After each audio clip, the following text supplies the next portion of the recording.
নীল, এগুলো কি গাছ বলো তো? কি এদিকে তাকিয়ে বলো, শুনতে পাচ্ছি না। কি কি গাছ বলো? আলু গাছ। হ্যাঁ, আলু পাতা খাওয়া হয় জানো, শাক করে রান্না করে। তুমি খাও আলু শাক? আলু শাক খাও? কি আলু পাতা একটা ছিঁড়ে দেবো? এখনই খাবে? কাঁচা খায় না, রান্না করে খায়।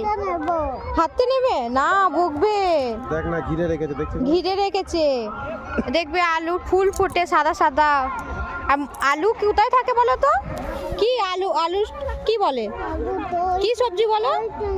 সিমে আমরা শিখেছিল আন্ডারগ্রাউন্ড ভেজিটেবলস। আলু মাটি তলায় হয়,